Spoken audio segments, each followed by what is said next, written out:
మనకి next black వచ్చేసరికి Madhu IELTS exam ఎలా రాశాడు పాయింట్ ఇంటి దగ్గర స్టార్ట్ అయ్యి మళ్ళీ ఇంటికి వచ్చి రిజల్ట్ వచ్చే వరకు ఆ వీడియో మొత్తం కంటిన్యూషన్ ఉంటుంది.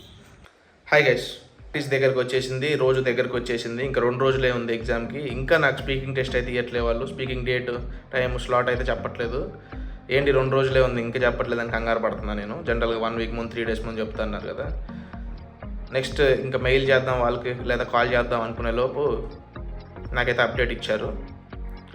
ఐఎల్స్ ఎగ్జామ్కి ఇంకా 3 డేస్ ఉంది.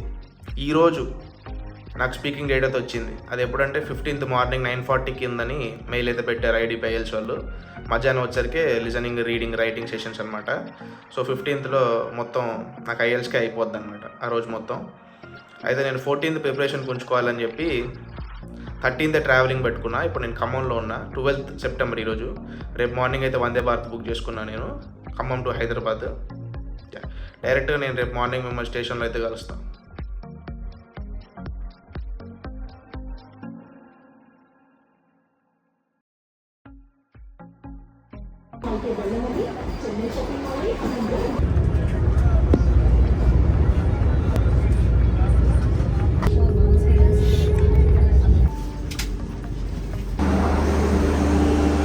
హైదరాబాద్లో అయితే దిగాను ఇప్పుడే. మనం ఇప్పుడు మెట్రో క్యాచ్ చేసి వెళ్ళాలన్నమాట కూకట్పల్లికి. కూకట్పల్లి నుంచి మళ్ళీ క్యాబ్ లేదా ఆటో ఏదో చేయాలి అదనమాట. Yeah, final reached Hyderabad. డైరెక్ట్గా మనం ఇప్పుడు ఎగ్జామ్ రోజుకి వెళ్ళిపోదాం. చలో, ఈ 1 డే నేను ప్రాక్టీస్ చేసుకోవడం, చదువుకోవడం ఏదైనా చేస్తాను. గ్యాస్ ఇప్పుడు టైం వచ్చరికి 7:30. పాస్పోర్ట్ తీసుకుని అయితే వెళ్తున్నాను నేను ఐఎల్స్ సెంటర్కి. 9:20కి నా ఎగ్జామ్ స్టార్ట్ అయితే, అంటే 9:40కి కానీ 9:20కి రమ్మన్నారు. నేను 9 కల్లా వెళ్ళిపోదామని వెళ్ళిపోతున్నాను అనమాట. ఇక్కడ నుంచి మనం ఓలా బుక్ చేసుకొని వెళ్ళాలి. అక్కడ జేఎన్టీయూ మెడిటేషన్కి వెళ్ళి అక్కడి నుంచి బేగంపేట దగ్గర నుంచి సెంటర్ దగ్గరే అంట. ఇక్కడ వెళ్ళిన తర్వాత చూడాలి. ఎందుకు రిస్క్ అని చెప్పి ముందే బయలుదేరా అదనమాట. మొత్తానికైతే వచ్చేసాం. ఫస్ట్ మనం ఎగ్జామ్ రోజు సెంటర్కి వెళ్ళగానే మనకు అక్కడ సెక్యూరిటీ గార్డ్ ఉంటాడు. సెక్యూరిటీ గార్డ్ మన డీటెయిల్స్ అన్నీ తీసేసుకొని ఒక ఐడి కార్డ్ ఇస్తారు. ఇప్పుడు నేను చూపిస్తాను చూడండి, ఎలా ఐడి కార్డ్ అలా ట్యాగ్ మెల్లో వేసేసుకోవాలి. తర్వాత ఒక లాకర్ కీ కూడా ఇస్తారు. మీకు సంబంధించిన బిలాంగింగ్స్ ఏమైనా ఉంటే ఆ లాకర్లో పెట్టుకోవచ్చు అనమాట. కాస్ట్ ఏ ఉండదు, లాకర్కి ఫ్రీ ఆఫ్ కాస్ట్ ఇస్తారు, అందులో పెట్టేసుకోవచ్చు. వాచ్ కూడా అలో చేయరు లోపలికి. చిన్న పెన్ను, పెన్సిల్, ఎరేజర్ ఏది అలో చేయరు లోపలికి. తీసిపోయి కూడా వేస్ట్. కావాలంటే తీసుకెళ్ళండి, లాకర్లో పెట్టుకోండి, అంతే. లోపలికి జస్ట్ ఒక పాస్పోర్ట్ మాత్రమే అలో చేస్తారు. పాస్పోర్ట్ మాత్రం మర్చిపోబాకండి. పాస్పోర్ట్ మ్యాండేటరీ, ఇంకేం అవసరం లేదు. పాస్పోర్ట్ తీసుకొని లోపలికి వెళ్ళండి. లోపలికి వెళ్ళగానే ఒకటి వెయిటింగ్ హాల్ ఉంటుంది. ఆ వెయిటింగ్ హాల్లో వెయిట్ చేయాలన్నమాట ఎగ్జామ్ టైం వచ్చేంతవరకు. ఆ రిజిస్ట్రేషన్ ప్రాసెస్ అంతా సైమల్టేనియస్ జరుగుతుంటుంది. మీ పేరు పిలుస్తారు, ఫోటో తీసుకుంటారు, సిగ్నేచర్, సైన్ చేయాలి. మీకు స్పీకింగ్ టైం అవ్వగానే పిలుస్తారనమాట మీ పేరు. వెళ్ళి టెస్ట్ ఇచ్చేయాలి. గైస్, నా స్పీకింగ్ టెస్ట్ అయితే అయిపోయింది. నార్మల్గా ఫ్రెండ్తో ఎలా మాట్లాడానో అలాగే మాట్లాడా. నేను 6 అయితే ఎక్స్పెక్ట్ చేస్తున్నా, 6.5. నేను అనుకుంది కూడా అదే.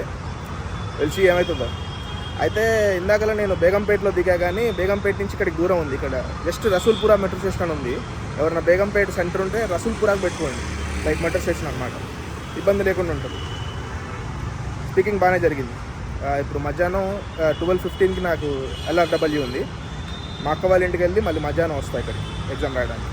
నేను అనుకున్న స్కోర్ 6.5 అలా వస్తే నా యూనివర్సిటీ అయితే యాక్సెప్ట్ చేస్తాను. నేను అనుకున్న యూనివర్సిటీ, ఆ యూనివర్సిటీ ఏంటని మీకు చెప్తాను ఫ్యూచర్లో.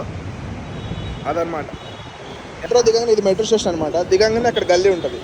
అది అట్నుంచి అలా వెళ్ళంగానే అక్కడ దగ్గరలోనే ఉంటుంది అనమాట మనకి ఐఎల్స్ సెంటర్ని. ఇది రసూల్పురా మెట్రో స్టేషన్. నా LRW అయితే అయిపోయింది. ప్రాక్టీస్ టెస్ట్ కంటే అయితే మంచిగా రాసా. చూద్దాం ఎలా రిజల్ట్ వస్తుందో. నేనైతే 6.5 నుంచి 7 వరకు ఎక్స్పెక్ట్ చేస్తున్నాను ఓవరాల్గా. రిజల్ట్ ఏ రోజు కలుస్తాను. నా ప్రిపరేషన్ ప్లాన్కి వచ్చరికి ఫస్ట్ వచ్చరికి లిజనింగ్ వచ్చరికి యూట్యూబ్లో లిజనింగ్ ప్రాక్టీస్ టెస్ట్ అని కొడితే వచ్చేస్తాయి అనమాట. మీకు ఒక పెన్ పేపర్ తీసుకొని ఆడియో వస్తుంటుంది, హెడ్ ఫోన్స్ పెట్టేసుకొని ప్రాక్టీస్ చేసుకోండి. అది చాలా వరకు హెల్ప్ఫుల్ అయింది. కొంచెం అది నియర్గా ఉంటుంది అనమాట ఐఎల్స్ రియల్ టెస్ట్కి. ఇంకా ఇంతకుముందు చెప్పినట్టు IELTSonlinetest.com అని ఉంటుంది. ఆ వెబ్సైట్ కూడా కొన్ని రోజులు నా ఎగ్జామ్ ముందు ఆ వెబ్సైట్ పనిచేయలేదన్నమాట. సర్వీస్ ఇష్యూ అది ఇది అని చెప్పేది సంథింగ్ వచ్చింది. అది రాలేదు కాబట్టి నేను యూట్యూబ్లో ప్రాక్టీస్ చేసుకున్నా ఎక్కువ. తర్వాత ఐఎల్స్ లిజ్ అని ఒక ఛానల్ ఉంటుంది, అక్కడ లిజనింగ్ గురించి ఒకసారి వినండి. ఇంకా ఫాస్ట్ ట్రాక్ ఐఎల్స్లో కూడా వినండి, మీకు టిప్స్ చెప్తారనమాట వాళ్ళు ఎలా స్కోర్ చేసుకోవాలని. తర్వాత వచ్చరికి రీడింగ్ కూడా సేమ్ యూట్యూబ్లోనే. ఇప్పుడు మీరు ఎట్లయితే లిజనింగ్ ప్రాక్టీస్ చేసి కొట్టారో రీడింగ్ ప్రాక్టీస్ చేసి కొట్టండి, రీడింగ్ వచ్చేస్తాయి. అక్కడ వస్తుంటుంది. మీరు ఫస్ట్ సెక్షన్ వచ్చరికి 15 minutesలో కంప్లీట్ చేయడానికి ట్రై చేయండి. సెకండ్ది వచ్చరికి 20 minutes, థర్డ్ది వచ్చరికి 25 minutes. 3 sections ఉంటాయి రీడింగ్కి. అలా ప్రాక్టీస్ చేసుకోవడానికి టైం ఇక్కడ ఫోన్లో స్టాప్ వాచ్ పెట్టేసుకొని ట్రై చేయండి, వచ్చేస్తుంది అన్నమాట రీడింగ్ కూడా. రైటింగ్ గురించి వచ్చరికి నేను ఇప్పుడు మాట్లాడలేదు, ఎందుకు మాట్లాడలేదని మీకు తెలుస్తుంది ఫ్యూచర్లో.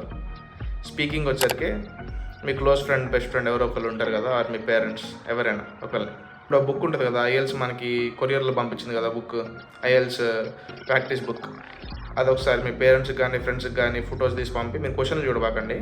వాళ్ళు క్వశ్చన్ అడగానే మీరు స్పాంటేనియస్గా ఆన్సర్ ఇవ్వడానికి ట్రై చేయండి, మీకు అర్థమైపోతుంది మీకు ఎంత బ్యాండ్ వస్తుందని. అలా ట్రై చేయండి, రోజు ట్రై చేయండి, ఇంప్రూవ్ అవుతుంది స్పీకింగ్.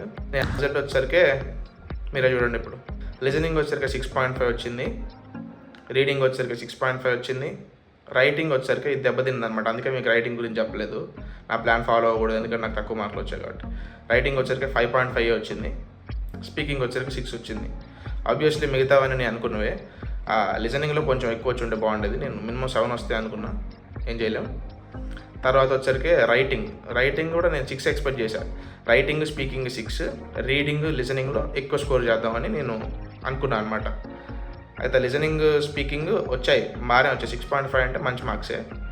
స్పీకింగ్ కూడా నేను అనుకున్న మార్కే 6 నుంచి 6.5 వస్తుందని అనుకున్నాను. కాకపోతే రైటింగ్ అనేది షాక్ ఇచ్చింది అనమాట, 5.5 వచ్చి.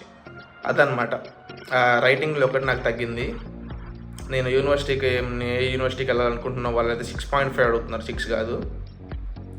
అయితే దానికి ఎలా రూల్ ఇచ్చారంటే ఏ ఒక్క లిజనింగ్, స్పీకింగ్, రైటింగ్, రీడింగ్ దేంట్లో కూడా మనకు 6 కన్నా తగ్గకూడదు, ఓవరాల్గా 6.5 ఉండాలి. అది వాళ్ళ రిక్వైర్మెంట్. ఈ రిక్వైర్మెంట్ మ్యాచ్ చేస్తే చాలా యూనివర్సిటీస్ కూడా మనం అప్లై చేసుకోవచ్చు. నా దగ్గర ఇప్పుడు 2 ఆప్షన్లు ఉన్నాయి. ఒకటి వచ్చరికి 1 skill రీటేక్.